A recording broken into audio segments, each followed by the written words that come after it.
Hello everyone, I welcome you all to study Niti. तो आज है हमारा arithmetic session number 3 and I hope आप इस सीरीज़ को एंजॉय कर रहे हो। इस सीरीज़ के सारे क्वेश्चंस अच्छे से आप कर रहे हो। सो जो नया है यहाँ पे, the one who is new, यहाँ पे हम लोग जो सेशन चला रहे हैं it is only for your SBI PO prelims last minute preparation, कि आप लोग अपने कॉन्सेप्ट अगर थोड़े से भी वीक है तो उसको ब्रश अप कर लो। सिर्फ उसी मोटिव से ये सीरीज़ बनाई गई है। तो चलिए आज सेशन 3 को हम लोग शुरू करते हैं। सबसे पहला क्वेश्चन हमारे सामने यहाँ पे पार्टनरशिप का है। क्या बोलता है ये कि PQR ने एक बिजनेस स्टार्ट किया और उन्होंने इन्वेस्ट किया इन द रेशो 6:8:30। ठीक है, हमारे पास 3 लोग हैं PQR। 6, 8 और 13 रेशो में उन्होंने इन्वेस्टमेंट करी। मतलब डेफिनेटली प्रॉपर इन्वेस्टमेंट हमें यहाँ पे नहीं पता, हमें रेशो से या वेरिएबल से ही लेट करना पड़ेगा। After 4 months P invested 25% more than the initial investment. सबसे पहले देखो, उन्होंने बोला 6:8:13 में किया है ना, तो इसको मैं 60, 80 और 130 भी बोल सकती हूँ। 600, 800, 1300 भी बोल सकती हूँ, है ना। तो 60 उसने कब तक किया? 4 महीने के लिए। फिर बाद वाले पीरियड में उसने 25% ज़्यादा इन्वेस्टमेंट कर दी इनिशियल इन्वेस्टमेंट से। इनिशियल इन्वेस्टमेंट कितनी थी हमारे पास? 60 से 25% ज़्यादा, मतलब 60 में 25% ज़्यादा ऐड करना है। कितना बन जाएगा? 75। 60 का 125% कितना बना? 75। 75 रुपीज़ उसने इन्वेस्टमेंट करी अगले कुछ महीनों के लिए। एंड आफ्टर अनदर 5 months उसने 10,000 रुपये विड्रॉ कर लिए। तो यहाँ पे तो मनी आ गई। तो ये जो भी आपने टर्म्स लिखे हैं इसको आप एक्स की टर्म्स में कन्वर्ट कर लो। ठीक है, अब 5 महीने बाद उसने 10,000 रुपये विड्रॉ कर लिए। मतलब इन 5 महीनों के लिए उसने 75x इन्वेस्ट किए। इन 5 महीनों के बाद उसने 75x जो उसकी इन्वेस्टमेंट थी 5 महीनों के लिए या फिर इससे पहले की, उसमें से उसने 10,000 रुपये निकाल लिए। Clear? But Q invested 8,000 more than the initial investment इन 5 महीनों के बाद। मतलब यहाँ पे देखो, पहले 4 महीने फिर 5 महीने, टोटल कितने महीने तक उसकी 80x इन्वेस्टमेंट रही? 9 महीने तक। और 9 महीने के बाद उसने क्या किया? 8,000 रुपये इन्वेस्ट कर लिए। और क्यू के बारे में, आर के बारे में हमें कुछ नहीं दे रखा। Find the initial investment of Q if the share of PQR at the end of the year. हमारे पास टाइम पीरियड कितना है? 12 महीने। तो यहाँ पे 9 महीने हो गए, मतलब बचे हुए 3 महीने इसने इतनी इन्वेस्टमेंट रखी। ये बचे हुए तीन महीने इसने इतनी इन्वेस्टमेंट रखी, इसके बारे में कुछ बोला नहीं, तो 12 के 12 महीने इसकी सेम इन्वेस्टमेंट रही। और इनका प्रॉफिट शेयरिंग रेशो कितना आ गया? 51:68:104। हमारे अकॉर्डिंग इनका प्रॉफिट शेयरिंग रेशो कितना आ रहा है? अगर मैं इससे निकालू तो 60 और 4 240, 75 × 5 375,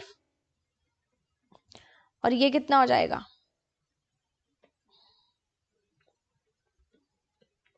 -3000, 30,000। ठीक है, हमारे पास P की तो ये बन गई। Q की क्या बनेगी हमारे पास? 80x × 9 720x plus 80x × 3 240x plus 24,000। और हमारे पास R की कितनी बन गई? 13 × 12। कल हमने कंसेक्यूटिव डिजिट का मल्टीप्लीकेशन करना सीखा था ना। 12 का स्क्वायर 144 प्लस 12 156, तो 1560x इसकी इन्वेस्टमेंट बन गई। अब हमें निकालनी किसकी है? Q की निकालनी है ना। तो Q को ही फोकस करके चलेंगे। देखो, Q के साथ आप P को भी ले सकते हो और R को भी ले सकते हो। हम लोग Q और R को उठाते हैं।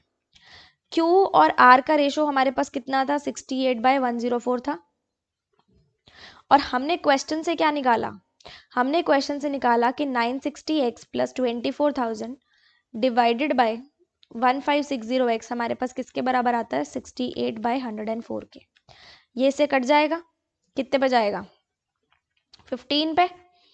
और 15 से ये नहीं जाएगा ना, चला जाएगा। 15 से ये दोनों काटे तो 6,000 एंड 4,000, और ये काटेंगे तो 1,000 एंड 6,000, है ना। यही आएगा ना। तो हमारे पास यहाँ पे 64x प्लस 1600 इक्वल्स टू किसके बराबर आ गया? 68 के। अच्छा, ये x भी तो बचा 68x के। तो 4x हमारे पास किसके बराबर आ गया, 1600 के। x equals to 400, x equals to कितना आ गया, 400 आ गया। तो हमने इनिशियल इन्वेस्टमेंट किसकी निकालनी है, ये 16,000 आएगा क्या, 24,000 था ना, नहीं 1600 ही आएगा। हमें इनिशियल इन्वेस्टमेंट किसकी निकालनी थी, क्यू की। और क्यू ने इनिशियली कितने इन्वेस्ट किए थे, क्यू ने इनिशियली कितने इन्वेस्ट किए थे, 80x। तो 80 इंटू 400 कितना हो जाएगा, 32,000। ऑप्शन नंबर ए आपका आंसर बन जाएगा। सिमिलरली जैसे हमने क्यू आर से किया है ना, आप लोग पी और क्यू से भी कर सकते थे ऐसे, बट उसमें कैलकुलेशन थोड़ी ज़्यादा होती यहाँ से, तो मेरे को ये करना ज़्यादा इजी लगा। आप किसी से भी कर सकते हो, ठीक है। नेक्स्ट पे चलते हैं। यहाँ पे सिंपल इंटरेस्ट कंपाउंड इंटरेस्ट का आया। संगीता ने इन्वेस्ट किए 40,000 रुपये सिंपल इंटरेस्ट पे 2x% पर एनम की रेट से 2 साल के लिए। टाइम हमारे पास आ गया 2 साल, रेट हमारे पास आ गया 2x%, और प्रिंसिपल हमारे पास कितना आ गया, 40,000। And the same amount is invested in compound interest. Compound interest में प्रिंसिपल हमारे पास कितना था, 40,000। Double the rate of simple interest, rate कितना आ जाएगा हमारे पास, 4x%, डबल कर देंगे फॉर 2 ईयर्स। टाइम कितना है, 2 ईयर्स ही है। If she received 9600 more interest than CI, मतलब CI का जो इंटरेस्ट है वो SI के इंटरेस्ट से कितना ज़्यादा है, 9600, या दोनों का डिफरेंस कितना है, 9600, जिसमें CI ज़्यादा है और SI कम है। हमें क्या निकालना है, रेट ऑफ इंटरेस्ट निकालना है। देखो 2 तरीके हैं यहाँ पे करने के। एक तो आप नॉर्मल इस इक्वेशन में CI का फॉर्मूला डाल दो, SI का फॉर्मूला डाल दो, उसको 9600 के इक्वल रख दो तो सॉल्व हो जाएगा। जैसे मान लो सिंपल इंटरेस्ट में आप लिख दोगे प्रिंसिपल इनटू रेट कितना हो जाएगा, 2x% into time equals to 9600, और इधर से माइनस कंपाउंड इंटरेस्ट का आप लगा दोगे। हम लोग इंटरेस्ट लगा रहे हैं ना, 1 + 4x% स्क्वायर माइनस 1, यही लगाओगे। एक तरीका तो ये है करने का। दूसरा तरीका देखो क्या है कि आप ऑप्शन से उठाओ, मतलब इसको सॉल्व ना करके आप ऑप्शन से उठाओ। ऑप्शन से आप कैसे उठाओगे, देखो सबसे पहले मैं छोटा से छोटा ऑप्शन उठाती हूँ, 10%। अगर मैं 10% के हिसाब से करूँ, मतलब मुझे 2x% की जगह पे 10% रखना पड़ेगा, है ना। ऑप्शन का मतलब क्या होता है, आपको 2x% निकालना है ना, रेट ऑफ इंटरेस्ट निकालना है ना, तो 2x% की जगह पे आप क्या लिख दोगे, 10%। अगर मैं सिंपल इंटरेस्ट निकालूंगी 10% की रेट से 40,000 पे 2 साल का, तो कितना निकल जाएगा, 40,000 इंटू 10% मतलब 4,000 इंटू 2 कितना हो जाएगा, 8,000। सिमिलरली अगर मैं कंपाउंड इंटरेस्ट निकालूंगी तो कंपाउंड इंटरेस्ट में मेरे पास क्या आ जाएगा, 40,000। 10% मतलब 11/10 का स्क्वायर। अगर इसको सिंप्लीफाई करोगे तो आपको पता है कि 21/100 आता है, तो यहाँ से ही कितना आ जाएगा, 8400। दोनों में डिफरेंस कितना, 400 का। पॉसिबल नहीं है, तो 10% तो पॉसिबल है ही नहीं, ठीक है। 15% से देख सकते हो, 20% से देख सकते हो, 24% से देख सकते हो। सबसे पहले मैं ना 20% से देख लेती हूँ, बिकॉज 10 और 20 के थोड़े फिगर्स ईजी होते हैं। तो 40,000 का 20% की रेट से 2 साल के लिए इंटरेस्ट कितना बनेगा, 2 साल के लिए इंटरेस्ट कितना बनेगा, यहाँ पे 16,000 बन गया, ठीक है। सिंपल इंटरेस्ट, कंपाउंड इंटरेस्ट देख लेते हैं। 40,000, हमने रेट ऑफ इंटरेस्ट 20% लिया। अच्छा डबल था ना CI में, डबल था ना, तो ये 10 नहीं होगा, ये यहाँ 20% बनेगा। दैट मीन्स ये 44 बनेगा, ये 176 बन जाएगा। अब इन दोनों का डिफरेंस देख लो कितना आ रहा है, 9600 ना। अच्छा यहाँ से तो ये सेटिस्फाई हो ही गया है ना, हमें नेक्स्ट ऑप्शन लेने की जरूरत ही नहीं थी। वेट अ सेकेंड, यहाँ पे हमने क्या किया, मैंने एक्चुअली रेट ऑफ इंटरेस्ट सीधा ही उठा लिया 10%। अगर मैंने इसका 10% लिया था तो मुझे इसका 20% लेना था, है ना। 20% लेके मेरे पास कंपाउंड इंटरेस्ट बन गया 17600। दोनों का डिफरेंस निकाला तो कितना आया, 9600, जो कि हमारी इस इक्वेशन को सेटिस्फाई कर रहा है। मतलब हमारे पास कंपाउंड इंटरेस्ट का रेट कितना आना चाहिए, 20%। कितना आना चाहिए 20%। कंपाउंड इंटरेस्ट का पूछा था तो कंपाउंड इंटरेस्ट 20% होता, अगर हमें सिंपल इंटरेस्ट पूछा था तो 10% होता। क्यों? क्योंकि सिंपल इंटरेस्ट जो था वो 2x% था और कंपाउंड इंटरेस्ट हमारे पास 4x% था। हमने 2x% की जगह पे 10% रखा था और ये कितना बन जाता 20%। इसलिए ऑप्शन नंबर बी हमारा आंसर बन जाएगा। क्लियर? वहाँ पे थोड़ी सी मिस्टेक हो गई थी, आई होप आपने इसको भी रेक्टिफाई कर लिया होगा। अब हम लोग चलते हैं अपने नेक्स्ट क्वेश्चन पे। ए और बी की जो प्रेजेंट एज है उसका रेशो कितना है 43:31। 8 साल पहले ए की एज और 6 साल पहले बी की एज किस रेशो में थी 7:5। देखो आज ए की एज 43x है और बी की एज 31x है। 8 साल पहले ए की एज और 6 साल पहले बी की एज किस रेशो में थी 7:5। सिंपली है, सॉल्व कर लो इसको, कितना आ जाएगा -40 इक्वल्स टू -42। तो ये कितना आ जाएगा 2x बराबर 2 आ जाएगा क्या, x बराबर 1। x बराबर कितना आ गया 1, मतलब प्रेजेंट एज ऑफ ए कितनी है 43 और प्रेजेंट एज ऑफ बी कितनी है 31। A is dash years old 7 years ago, 7 साल पहले ए की एज कितनी होगी 36 और बी की एज 5 साल बाद कितनी होगी 36। तो आपका आंसर क्या बन जाएगा, ऑप्शन नंबर ए आपका आंसर बन जाएगा 36 and 36। Clear? Next mixture allegation का क्वेश्चन है। A container contains 133 litres of mixture of wine and water. Wine और वाटर का मिक्सचर है 133 लीटर्स का, जिसमें वाइन भी है और वाटर भी है। Which contains wine and water in the ratio 11:8। Wine और वाटर का हमें रेशो दिया हुआ है 11:8, मतलब हमें 133 को 11:8 में बांटना है। तो 133 को रेशो के टोटल से डिवाइड करेंगे, कितना आ जाएगा 7। एक की वैल्यू 7 है तो 11 की कितनी हो जाएगी 77। एक की वैल्यू 7 है तो 8 की कितनी हो जाएगी 56। मतलब इतना वाइन था और इतना वाटर था।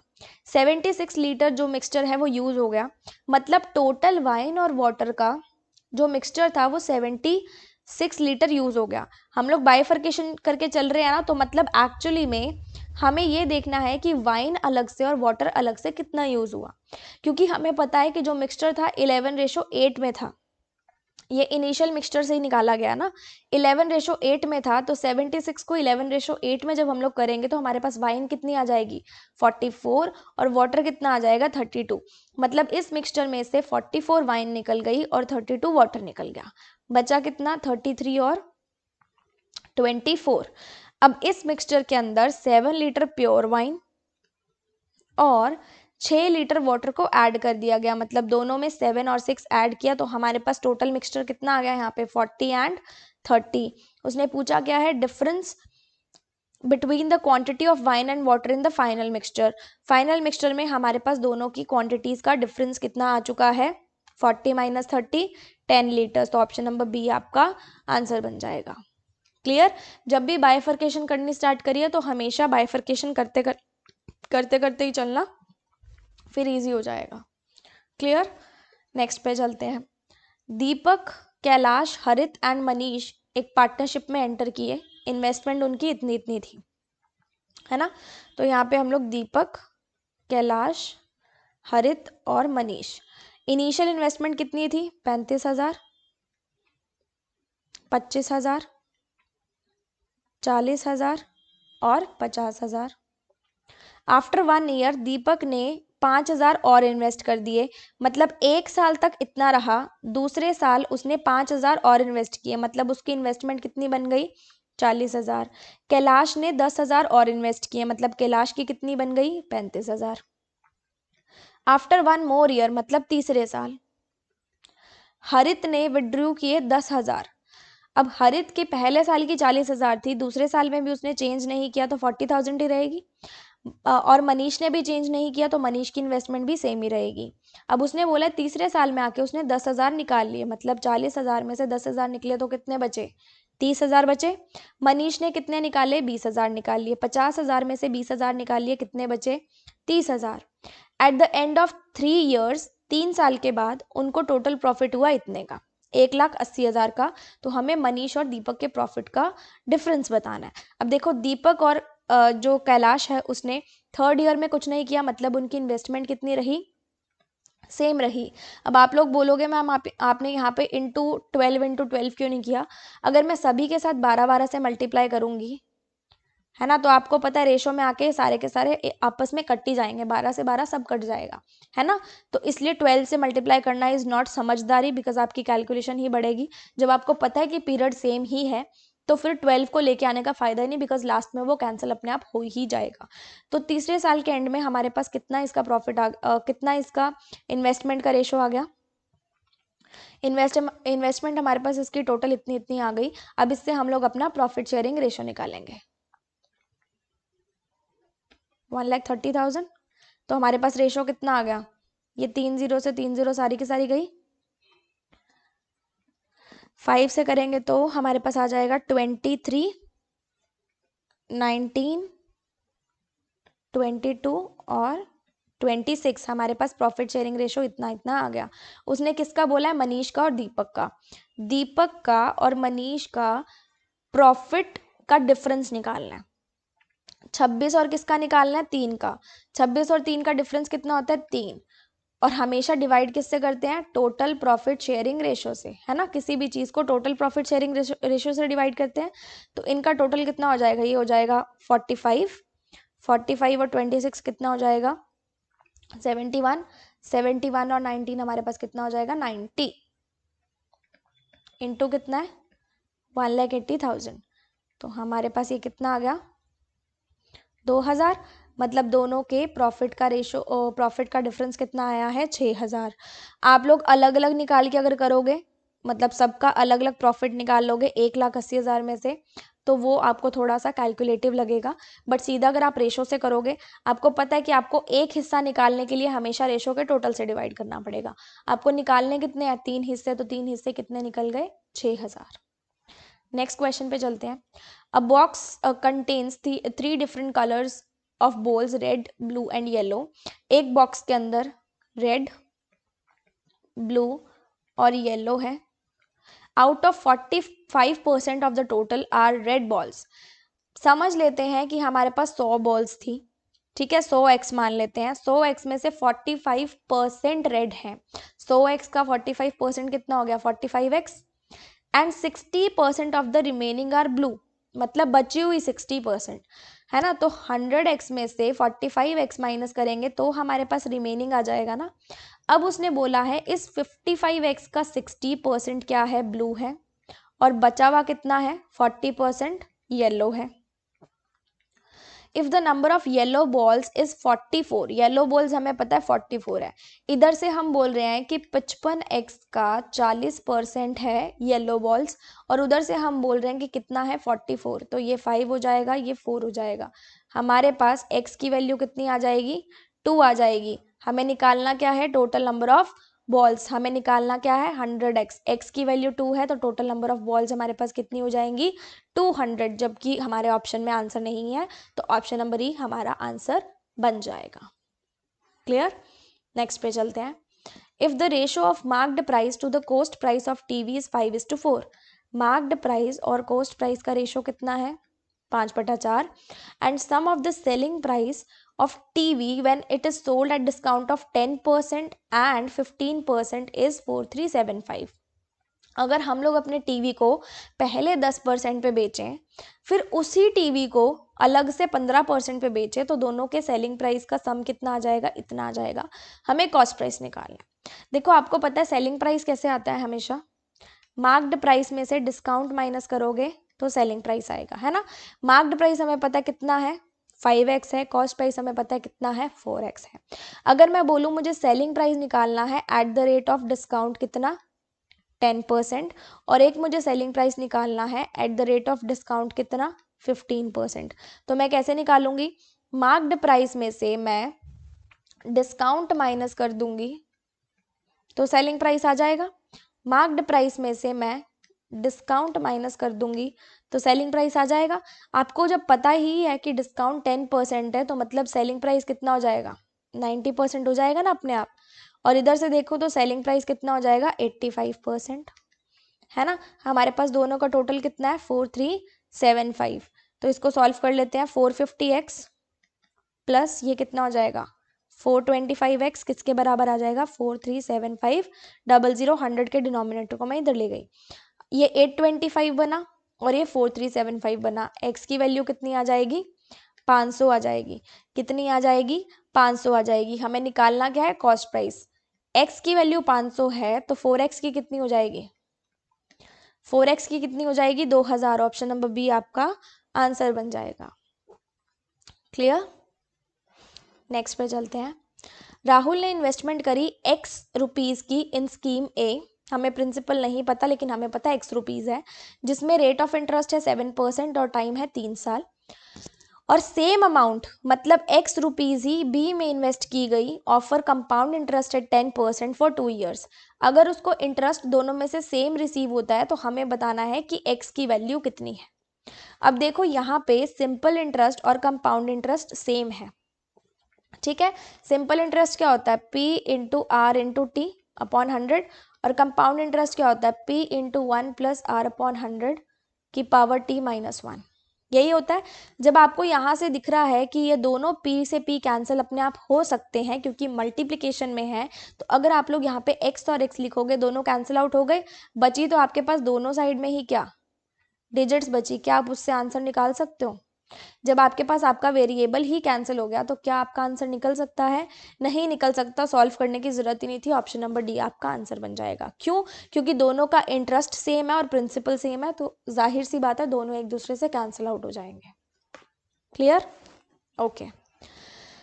9th क्वेश्चन में कहते हैं कि कार अपने डेस्टिनेशन से स्टार्ट हुई from A to B, destination से नहीं इनिशियल पॉइंट से स्टार्ट हुई अपने डेस्टिनेशन तक पहुंचने के लिए, मतलब ए से बी तक, in 1 hour late at a speed of 10 kilometre per hour less than the usual speed. मतलब अगर वो अपनी यूजुअल स्पीड से 10 किलोमीटर पर आवर कम रखता है स्पीड तो वो 1 घंटा लेट पहुंचता है। दोनों के बीच का डिस्टेंस 300 है तो हमें यूजुअल स्पीड बतानी है कितनी है ना। यहाँ पे आपको यूजुअल स्पीड बतानी है। स्पीड क्या होता है डिस्टेंस अपॉन टाइम, है ना। आप लोग एक तरीका तो बताती हूँ थोड़ा सा जो बेसिक तरीका होता है जिससे सब करते हैं। आप लोग ये बोलोगे कि अगर वो डिले हो, अगर वो नई स्पीड से चलता है और उसकी यूजुअल स्पीड मैं माइनस कर दूं तो उसका टाइम का कितना डिफरेंस आता है 1 घंटे का, है ना। तो टाइम किसके बराबर होता है डिस्टेंस अपॉन स्पीड के। एक तरीका ये है कि डिस्टेंस आपको पता है, स्पीड आप x मान लो एक बार, नई वाली कितनी है 10 किलोमीटर पर आवर कम है, और यहाँ पे आपके पास 300 आ जाएगा, स्पीड कितनी है x और आप 1 घंटा लेट हो रहे हो, है ना। ये तो बेसिक तरीके से आप करते हो। दूसरा तरीका देखो, जब आपको पता ही है कि यहाँ पे आपके पास ऑप्शंस है तो सीधा ऑप्शंस उठाओ ना। 300 आपके पास डिस्टेंस है ना। तो आपको पता है कि हमारे पास स्पीड क्या होती है डिस्टेंस अपॉन टाइम, और हमारे पास टाइम क्या होता है डिस्टेंस अपॉन स्पीड। जब आपको पता है कि मैं 1 घंटा लेट हो रहा हूँ, मतलब हमें टाइम पता है कि 1 घंटा लेट हो रहा हूँ मैं, और हमें ये पता है कि मेरी स्पीड चेंज हो रही है, तो अगर मैं usual speed 40 kilometre per hour रखूँ, usual speed 40 kilometre per hour रखूँ तो मेरे को कितना टाइम लगेगा 300/40, और मेरी नई स्पीड कितनी होगी 300/50। अच्छा कम है ना, 300/30 हो जाएगी, 300/30 हो जाएगी। क्यों, क्योंकि 10 किलोमीटर पर आवर कम थी। क्या दोनों का डिफरेंस 1 घंटा आ रहा है, नहीं आ रहा।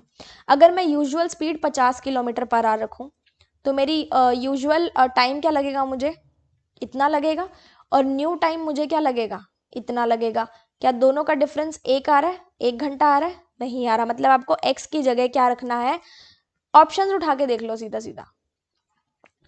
इसको सॉल्व करने की बजाय यहाँ से आप सीधा सीधा ऑप्शन उठा के देख लो, ठीक है।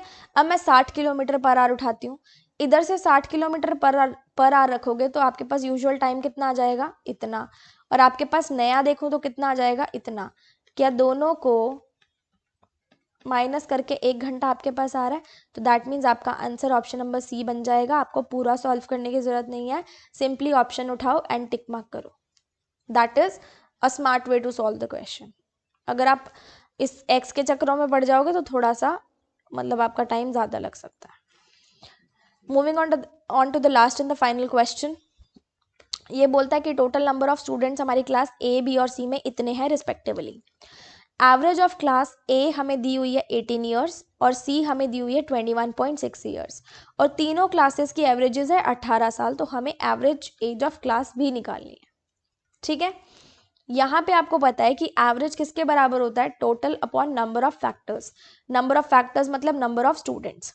अगर मैं ए की बात करूं तो मेरे पास ए की एवरेज 18 साल है, टोटल मुझे नहीं पता, स्टूडेंट्स मुझे पता है, तो क्या आप टोटल निकाल सकते हो ए का 360, है ना।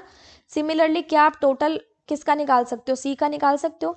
आपको एवरेज पता है 21.6, आपको बच्चे पता है 25, तो 21.6 और 25 से टोटल निकाल सकते हो आप, कितना आ जाएगा 540। और इधर से आपको टोटल ऑफ ए और बी और सी गिवन है, कितना, एवरेज है 18 ईयर्स, टोटल बच्चे हमारे पास कितने हैं 75, तो टोटल हमारे पास कितना निकल जाएगा 18 इंटू 75, 18 इंटू 75 कितना हो जाएगा ये 75 इंटू 2 कितना होता है 20 माइनस 2 करेंगे तो कितना आ जाएगा 1350, कितना आ जाएगा 1350, है ना। हमारे पास तीनों का टोटल है, ए और सी का टोटल है, क्या आप यहाँ से बी का टोटल निकाल सकते हो, तीनों के टोटल में से ए और सी का टोटल माइनस कर दोगे तो क्या बी का टोटल आ जाएगा। ए और सी का टोटल आपको पता है कितना है 900, और ए बी और सी का टोटल पता है कितना है 1350, तो बी का टोटल कितना आ जाएगा 450। बी की एवरेज निकालनी है तो टोटल बटे नंबर ऑफ स्टूडेंट्स कितने आ जाएंगे, सॉरी 450 है ना, कितने आ जाएंगे, एवरेज कितनी आ जाएगी 15 ईयर्स। ऑप्शन नंबर डी आपका आंसर बन जाएगा। आई होप 10 क्वेश्चंस आपके सही हुए होंगे, जिसके 10 क्वेश्चन सही हैं, 9 क्वेश्चन सही हैं। सब लोग अपने मार्क्स कमेंट सेक्शन में मेंशन करना, एंड आई विल सी कि आपकी प्रिपरेशन कैसी चल रही है। स्टिल अगर कोई डाउट रह जाता है तो कमेंट सेक्शन में पूछ लेना, I will try to reply all of you, and till then stay tuned for more such sessions. Good luck and stay happy.